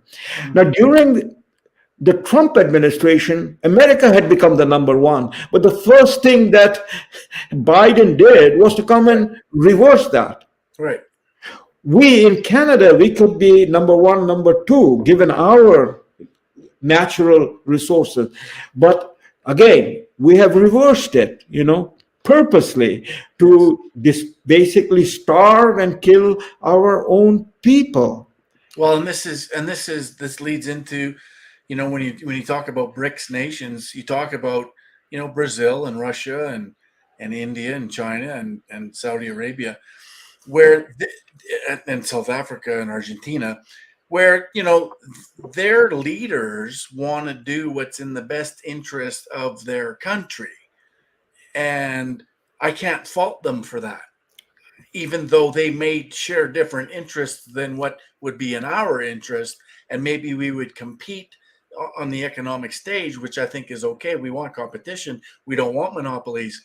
But this is what we need in our country. We need leaders that are nationalist and are there and elected to represent the people and our best interest economically, industry, socially, all of these things. And I mean, the West, just nobody in the West has their nations in their best interest at all. Well, that's right. I mean, in the last 50 years, the only president that has spoken out openly Right. is Donald Trump, about America first, Yes. about nationalism. And what did America first mean? He was very upfront. In his very first speech at the United Nations, he said, I represent America first, and I would like each one of you to represent your country as your first. Exactly. Right? Exactly. So this was not, and to be America first or Canada first is not to run down, whether it is India, Japan, China, whatever. That is, we are 193 countries in the world. All of us are not gifted in the same way. All of us do not have similar history. All of us do not have the same culture or speak the same language, But behind all of that, we share a common humanity. Yes. And so the common humanity is one which is to acknowledge the other, respect the other, and engage with the other. I mean, to me, the picture that basically it brings home this point is everybody, I hope Canadians who are waking up will remember the picture from 2018 or 2019 when Justin Trudeau goes to India and he dresses up like a Indian movie actor from Bollywood. If you remember that picture, he's all got the thing on and on, and his wife is dressed up in the same fashion, his children are dressed up in the same fashion, and he's got the biggest smile on his face, and he's holding his hand together like this and nodding, and he's expecting that 1.5 billion Indians are going to say, oh, what a great man this is, and we love him and embrace him. And it was just the opposite. The Indians, people of all different ethnic background, because India is a vast country, a vast culture and different religion, but they had one common reaction, and which was a reaction which was played out with the Indian Prime Minister, who kept Trudeau waiting for 7 days before he met with him. And that reaction was, what are we witnessing? Right. The equivalent of that would have been, if you want to see an equivalent to bring this matter home, the Indian Prime Minister coming to Canada, all dressed up with a native Indian headdress and feathers and marking, and going to Ottawa and bowing and with tomahawk dancing and saying, I have come to Canada, this is the Canadian dress. And all of us Canadians, what would we say? What is this joker doing? Right. But the difference is that Justin Trudeau went to India, insulted the Indian people without even thinking, because no Indian dressed like that. That was 15th and 16th century dress. Every Indian wears like what I am dressed in, tie and suit and so on. And they go about doing the business in the modern world. But Justin Trudeau became a Bollywood actor. Now, why did he do that? And here is my explanation. I'll take a couple more minutes just to get this matter home. He was pandering in his mind and in the mind of the liberal politician and party people and media people, not to the Indian people in India. He was pandering to the Indian people in Canada, multiculturalism, right. That the Indian people are going to vote for him. Right. Which is exactly what they did. They voted for him. You see, but if an Indian Prime Minister came to Canada and dressed up like an Indian Mohawk or Cree or what other nation, with all of those dress, and went to Ottawa, he would be not only insulting Canadian people, but there would be no vote for him in India. Nobody would vote for him in India. Right. So see, this is what has happened. I'm bringing this, going around the circle to come back to it. 50 years ago, when multiculturalism was introduced, everyone, except for the French Canadian, everyone in English Canada, everyone embraced it. Oh, what a great idea. This is motherhood and apple pie. Nobody was going to question it, and nobody questioned it. Robert Stanfield, the premiers, whether in Alberta, Peter Lougheed, in British Columbia, Bill Bennett, and, on and on and on. Right. Everybody embraced it. What a great idea. Nobody speaks about it, and it is in our Constitution. I, among the few people, spoke against it and wrote against it. And what happened? I was totally isolated. Both in the university and in the media and so on. But the point is this. 50 years ago, what a great idea. 50 years later, it is no core identity. That means it was to destroy the Canadian culture. It was to destroy the Western culture. Yes. It was to destroy the British culture, the European culture. But you see, when we come back to this globalism, whatever you might think about the Chinese, to take as an example, because we have talked a great deal about the Chinese way of life and all, but the Chinese are not coming to Canada to give you the Chinese way of life. Right. It is their way of life, and if their people don't like it, they got to change it. Same thing with Russia, same thing with India, same thing with Saudi Arabia. But what is our core value now? You ask anybody, what is your core value? Is it abortion? Is it man becomes a woman, transgenderism? What is the core value? And the fact of the matter is, there is no longer a core value that defines the Western civilization. The Pope doesn't define it. Well, The I think, Anglican Church doesn't define it, but and this is what has happened. I think it's up to us, Salim. It's up to us to define what our core values are, and Of course. maybe inspire others to think about the question and what really is our core values.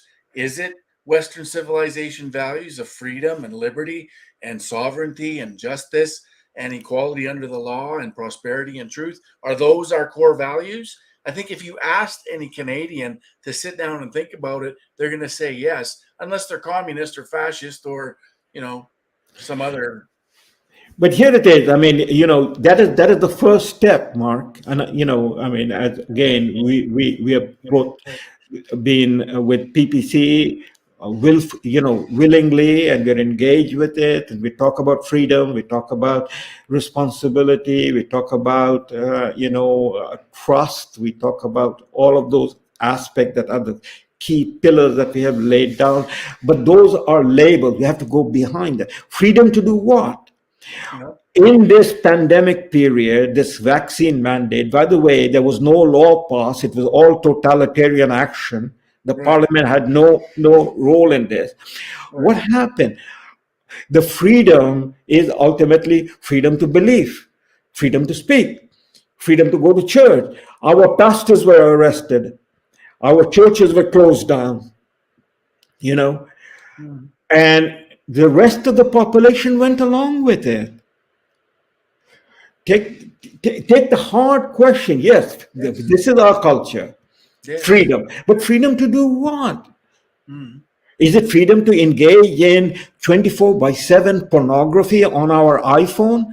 Because that's what is happening. Is it freedom that is our children don't know mathematics? They cannot do spelling. They don't know what is July the 4th for, what is July the 1st for, but they know everything about, how many different ways that there can be gender. Right. Freedom to be a man and pregnant. That's exactly. So you see, you come back to it, and that is, so the Ukraine war, why is it that the rest of the world, except for Europe, that is members of the EU and NATO, which is basically under the thumb of the Americans, and of course Canada, Canada is always there. Apart from this slice of country, and in far away in the south, in the southern Pacific, Australia and New Zealand, which are again totalitarian in their behavior and Anglosphere, you put these 80% of the world population rejected everything to do with the Ukraine war. Yes. Just take the major BRIC countries, India, China, Russia, Brazil, and South Africa. Together, they constitute, in terms of population, almost half the world population. Right. And in terms of the GDP, in terms of purchasing power, they are now over 40% of the world economy. And it is going to grow with Saudi Arabia joining, Iran joining, Venezuela joining, all of these countries. Because what happened was, it was not simply a matter of economics, because you take the case of climate change.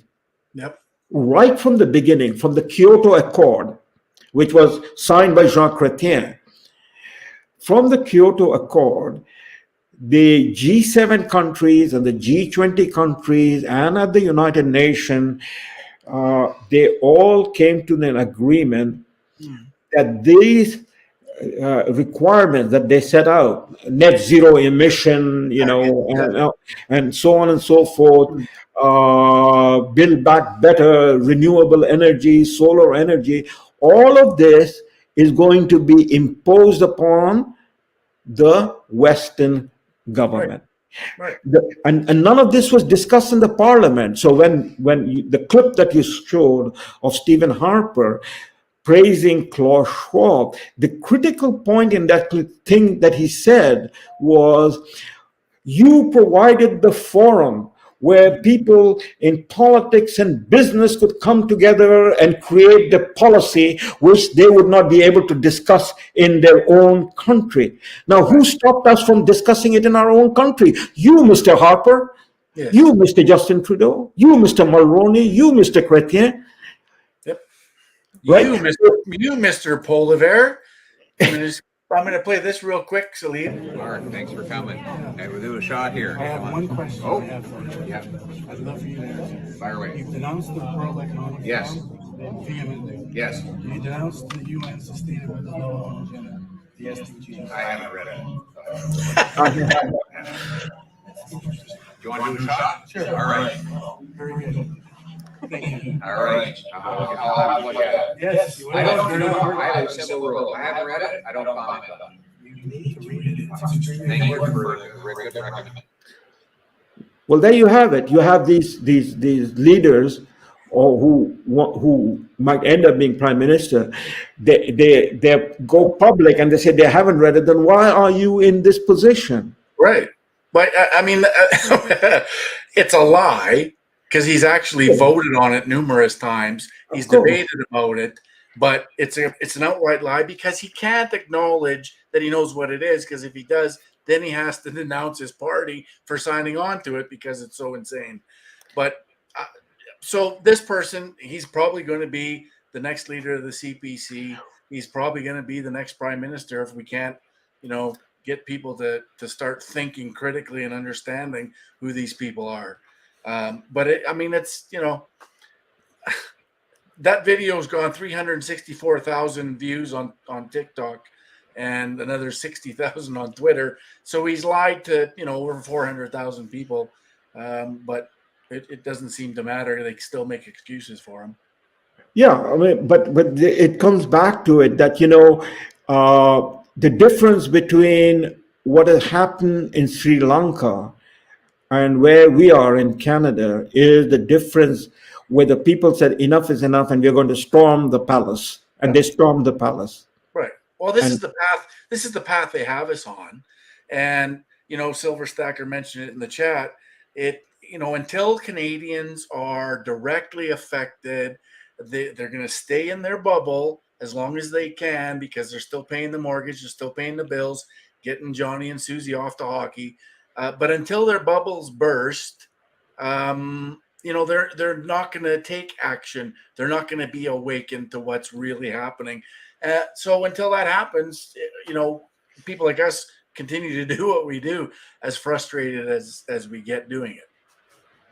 That's right, but we have to again connect the mechanics of how this is happening. As I gave you the example of Justin Trudeau going to India dressed up in Bollywood dress, he was pandering to the people over here.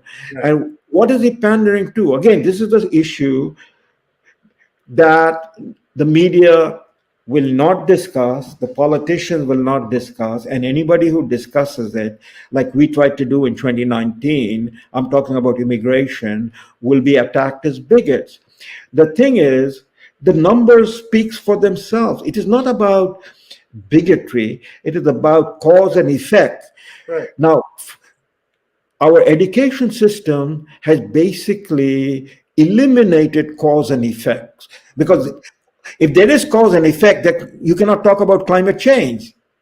Right. You see, the sun is the source of our life. Yeah. Carbon is the source of our life. What are you talking about? You ask these people, but in the 10 second in the media during a political rally, a debate, if you are not with climate change, then you're a climate denier. Yeah. Well, I'm a climate denier, and the public is going to then turn against me. The funny thing about climate change is the day that our climate on planet Earth doesn't change is the day we need to worry, right? That's when we need to be concerned. As it changes, as it always has, humanity is this neat little species on the planet that is able to adapt, they're able to adjust, they're able to invent, they're able to solve problems that Mother Nature throws in our face. And so we deal with it as we always have and we always will. But somewhere along the line, the science has been changed to propaganda, and it's all about fear. It's fear trumps everything, including critical thought. And so let's just fill people with fear that if they don't do something, if they don't pay a carbon tax, then, the Earth's going to start on fire. Yeah, so cause and effect has been delinked, destroyed. So coming back to immigration, the cause and effect is that between two federal election, in a normal circumstances, there is a gap of 4 to 4.5 years. You know, we don't have, or we now have fixed elections, so it is 4 years. Mm. But on so that's the election cycle, the 4 year federal election. Uh, but in this 4 years, what is happening in terms of immigration? What is happening is that at the annual numbers that is our government is open the door to, and it is opening it to higher and higher number. We have on average around about 300 to 350,000 at the present time coming in annually. Right. So in 4 years time, it is over 1.2 million people.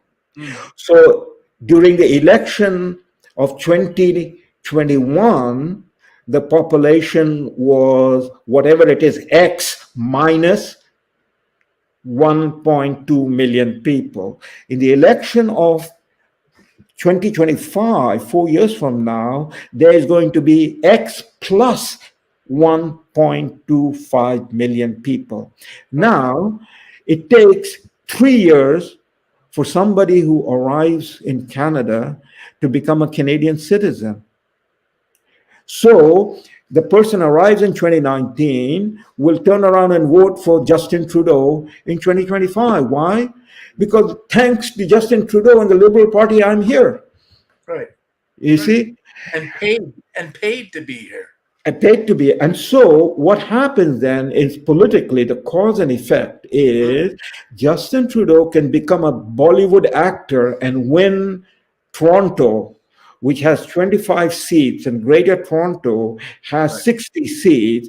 That is all of the seats that is in Western Canada. And that is the new immigrants, right? So they vote for him. So while Justin Trudeau, I'm just using Justin Trudeau, it can be Jean Chrétien and Stephen Harper, that is the elite. They every year they're losing the trust and the support of the old stock Canadian. Right. But they're making it up with the new Canadian arriving. Right. That is a fact that we cannot argue in the public space, or we cannot discuss in the public space. And that's why we are losing. That's exactly what's happening in America. I mean, the southern border is completely open. In 1 year, since Biden inauguration or installation till now, something like 2.5 million people have walked into America. Well, And this there is no money. They have money. Nancy Pelosi has money. She has already sent something like $60 billion to Ukraine, but she doesn't have money.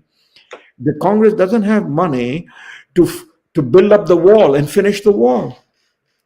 So you see, this is the destruction. When we come back to globalism, this is the destruction. The movement of people, migration from the global south to the global north.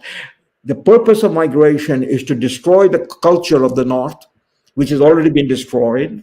You know, the depopulation has happened through abortion, euthanasia. It's already happening, you know, at a fast pace. And now it is the hyperinflation that we're faced with that's going to grow. We're talking about, you know, in America, we're talking about 8-9%. The real inflationary figures are double digit. It is in, 15% or maybe higher.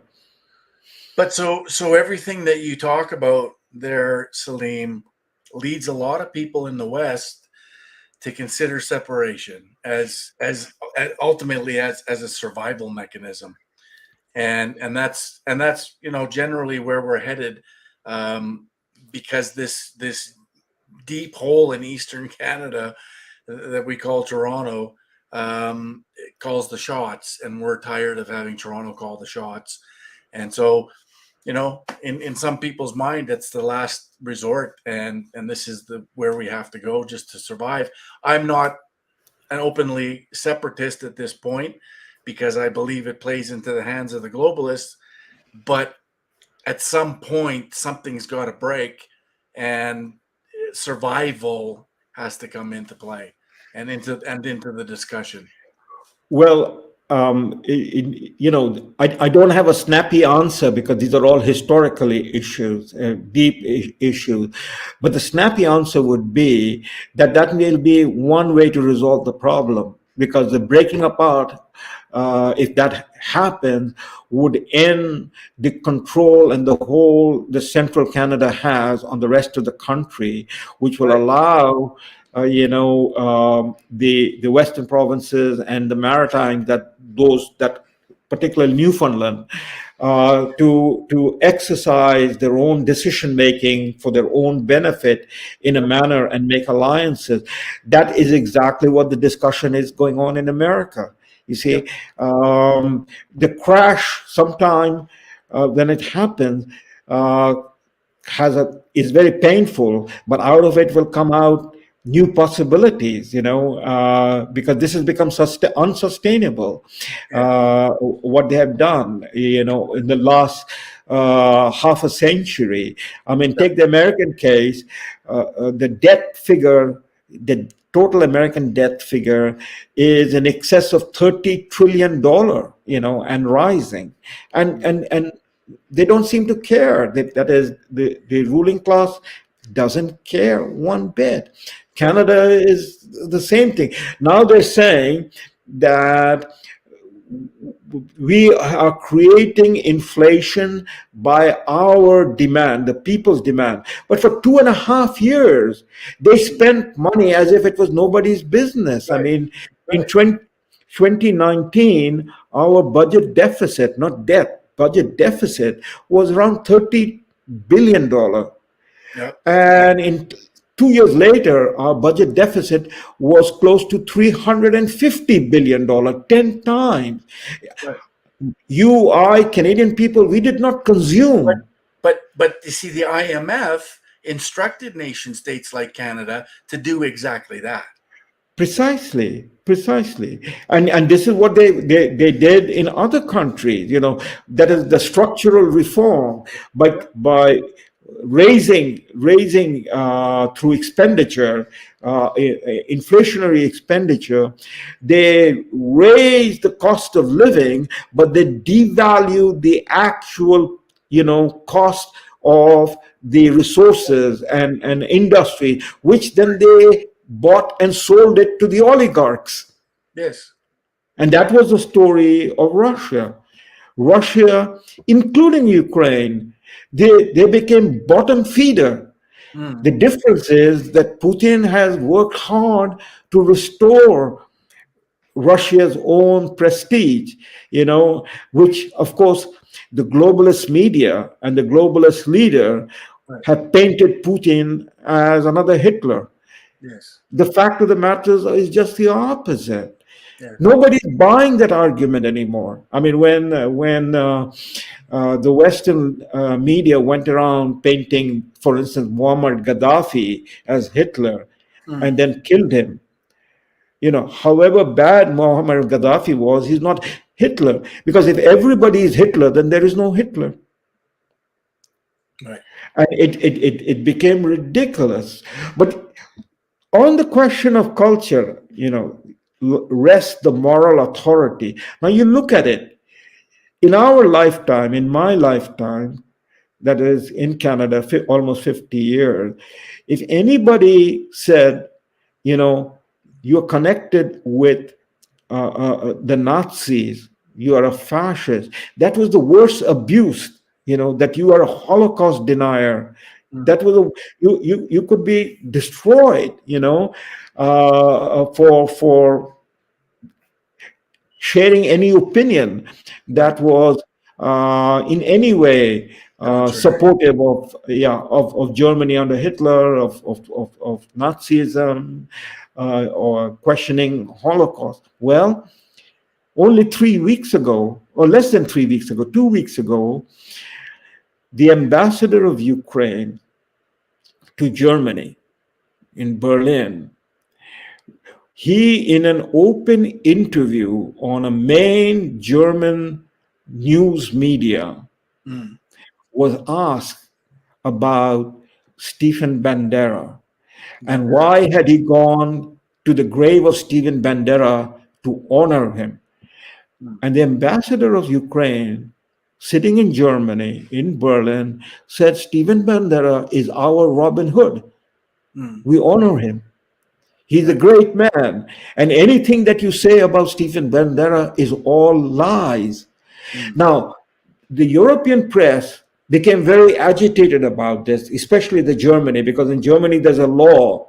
If you speak in favor of Hitler or of Nazis, then you can be, charged, indicted, and put away in prison. Right.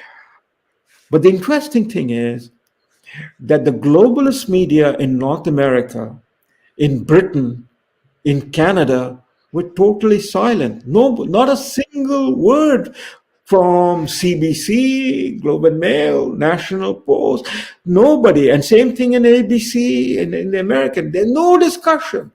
Now, if Stephen Bandera and the Ukrainian Nazis are heroes, and of course our deputy prime minister walks around and talks about how heroic Stephen Bandera was, her father was, and so on, then it is a logical issue. Is Nazism then all that bad?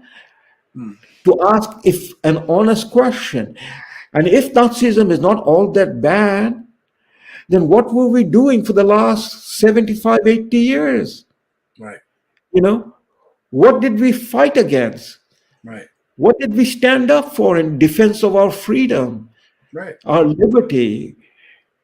So the very leaders in the Western world, I mean, that's what exactly Boris Johnson was doing. But we've talked about this before in previous episodes, Salim, where after World War II, we saw this convergence of two ideologies, communism and fascism, into this global entity, right? So this is where we see on the ground this convergence, this promotion of fascism and communism coming together and uniting to achieve global domination and global governance. We're seeing it in real time. Correct, but again, I would say we have to be very critical to be able to analyze this situation. Look, this Ukraine war has exposed a lot of things. One of the things is how great is the ignorance in North America of World War II. Every Russian family knows that somebody in their family died in the war against Germany. Right. Something like 27 million people died. 27 million people died in the 4 years of the German-Russian war. Right. In comparison, the war casualty of the US, forget about anybody else, the war was less than 500,000. It was around about 450,000. Right. 450,000 American casualties in the war against Germany and Japan. Whereas in the casualty figure of Russia or Soviet Union was 27 million. All right. So they fought to defeat Nazism.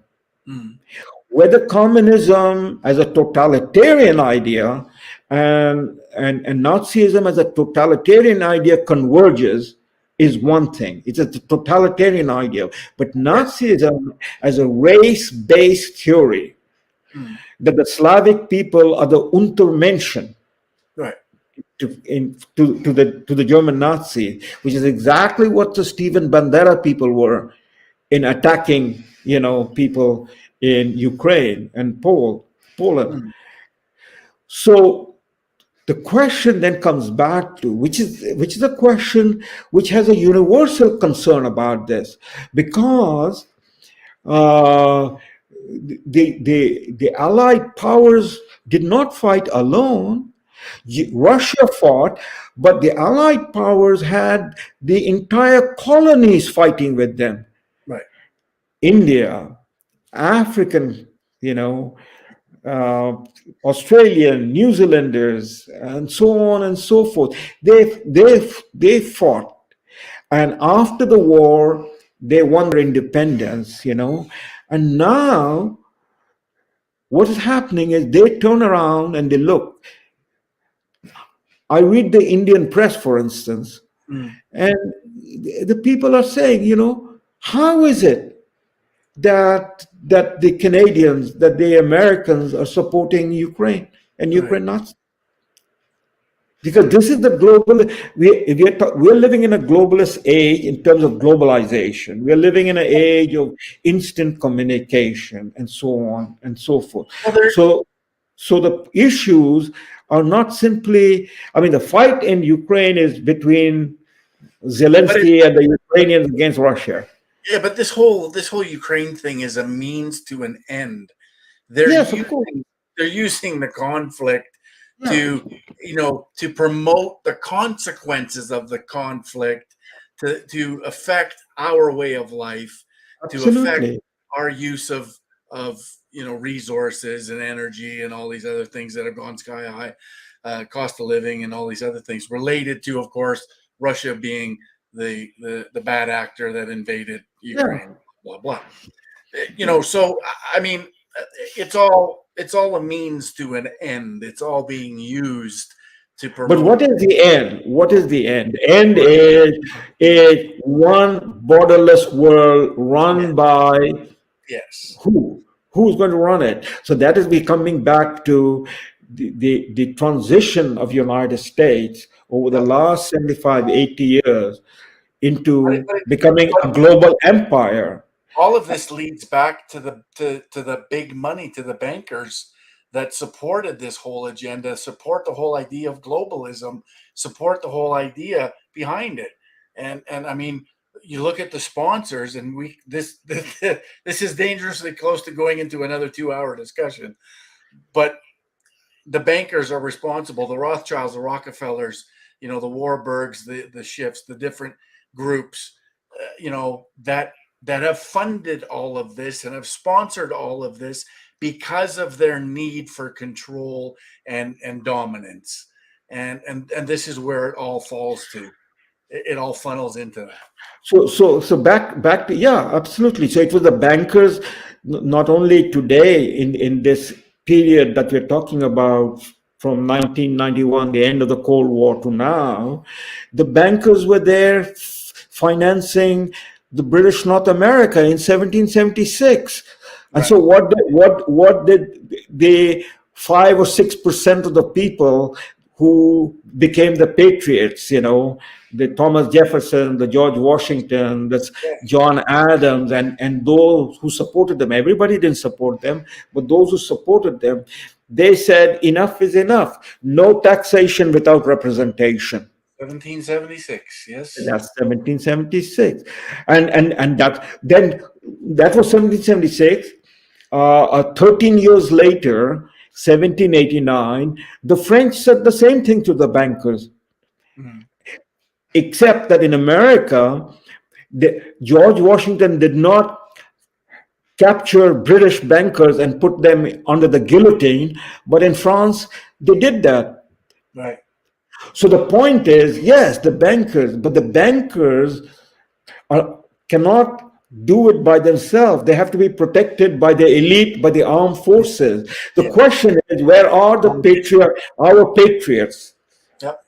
You see, and that's we don't want a violence. We want something that can be negotiated and done away with. I would argue that you need to have leverage if you're going to have any fruitful negotiation You need leverage. You need No, to no. create. The negotiation is among ourselves, among Yes. Canadian people. If we were a sovereign people, I would be putting on the table for consideration the argument and the policy that we take this entire debt that we owe to the bankers, whatever the amount is, $1.5 trillion or $2 trillion, that is the debt. We take this entire amount and carry it into our sovereign account. We're not going to pay the interest to the bankers. We're going to pay the interest to Canada. This is our money, Yes.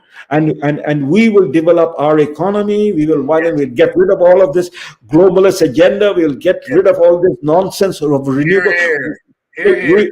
We will grow at 10% an annum. It is not impossible. Right. It is in fact very realizable. We'll grow at 10% an annum, 50, and as we grow, our debt will shrink, and we will pay back, and we will be debt free. Yes. It is our debt, and we will pay it back. It's just like when I buy a house or you buy a house, we squeeze ourselves. We don't want to be a perpetual slave to the bankers. We squeeze ourselves and we pay the mortgage as fast as we can, and we get out of it. Yeah, 100%. All right. We'll do this collectively. Salim, we're at 2 hours and 6 minutes.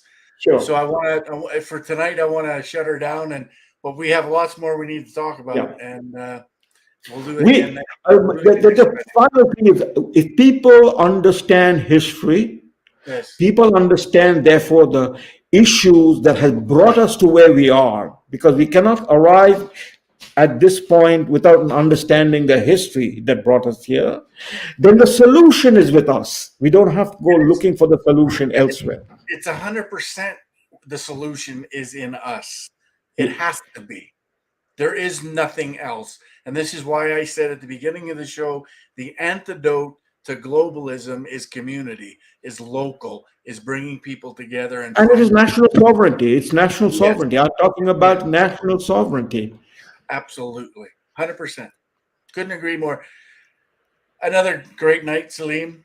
Thank you. Pleasure to be with you. And yeah, I've missed it the last few weeks, but we'll do it again next week. Thank you so much. All right, my friend. Good night. Take care. Good night. Bye-bye. All right, so another solid round with Salim Mansur. For those of you who are sticking around, I'm going to shut her down here shortly, but I just want to let you know we are converting these into podcasts as well. So we're on Apple Podcasts, we're on Podbean, which then spreads it out to their podcast communities. And we're also on Spotify. So, if anyone wants to re-listen or, listen to it while you're driving or while you're working or turn it up so your coworkers can hear the discussion too, by all means, tune in to our podcast. Forum for Canadian Sovereignty is where you can find us on the podcast. Of course, these will all be uploaded to Facebook and to YouTube, and it'll be sitting on Twitter. I assume it'll be sitting on Liberty, as well as now DLive doesn't save them. They only save them for a couple of days. So, but yeah, and it'll be uploaded to Rumble, as well as probably Odyssey. So that's going to be a wrap. Hey, Diane, good to see you. Always worthy time listening to Salim's wise commentaries. Bang on. Yeah, he's a very smart individual. I refer to him as Canada's national treasure because he sure is. Good night, Nancy. Have a good night. And put this on at work and crank it up. Exactly. Force your coworkers to listen to this and get them out of their bubble. Anyways, guys, it's been a slice. I'm going to shut her down and upload this to where I need to upload it, and that'll be a wrap.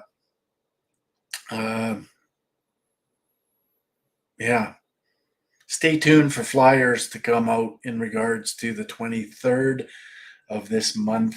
We're hoping to bring together farmers throughout Saskatchewan and throughout all other provinces in support of the Netherlands, but also in support of our own industry, farming and ranching industries that are going to come under attack here very soon. So stay tuned for that. Other than that, globalism bad, nationalism good. All right. Ciao for now.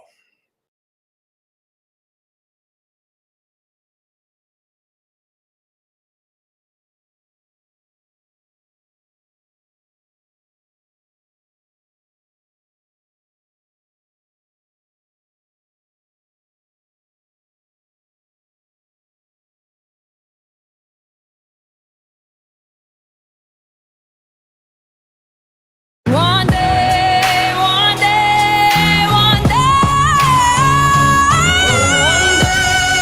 I hope you see the truth. This puppet show stays on because of you fools. We've been dancing with the devil way too long. I know it's fun, but get ready to pay your dues. Oh God, come back home. This crazy world is filled with liars and abusers. We need you now before we're too far gone. I hope one day they finally see the truth. God, we need you now.